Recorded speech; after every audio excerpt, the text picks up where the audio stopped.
सर्वप्रथम आपणास नागपंचमीच्या मंगलमय शुभेच्छा. सर्प हा शेतकऱ्याचा मित्र असून शेतीचं रक्षण करणारा आहे.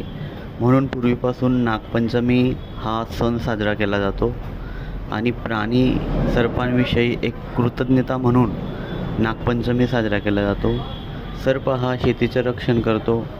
शेतीमध्ये उंदरं, घूस अशा अनेक प्रकारच्या प्राण्यांना तो खातो आणि शेतीचं रक्षण करतो. म्हणून पूर्वीपासूनच आपल्या भारतामध्ये शेतकरी वर्गाकडून नागपंचमी हा सण मोठ्या उत्साहात साजरा केला जातो आणि तो आजही प्रचलित आहे.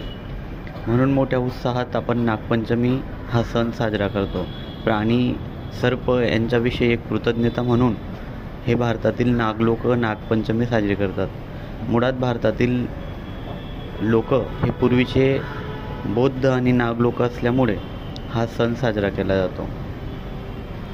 सर्प हा शेतीचं रक्षण करतो आणि शेतीमध्ये जे अन्नधान्य पिकवलं जातं, जे पीक येतं त्याचा देखील बचाव करतो.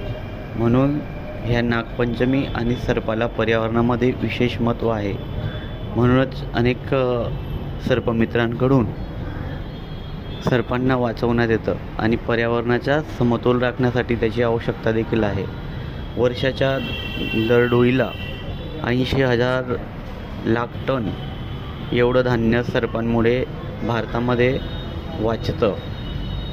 कारण सर्प नसतील तर शेतीचं मोठ्या प्रमाणात नुकसान होईल हे आपण सगळ्यांना माहिती आहे.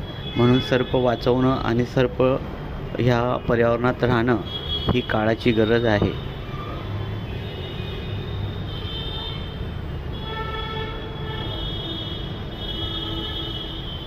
कुणीही नागपंचमीच्या दिवशी सर्पांना दूध ठेवू नये किंवा दूध सर्प पितो असा समजही ठेवू नये. कारण सर्प हा कुठल्याही प्रकारचं दूधजन्य कुठलाही पदार्थ पित नाही किंवा खात नाही.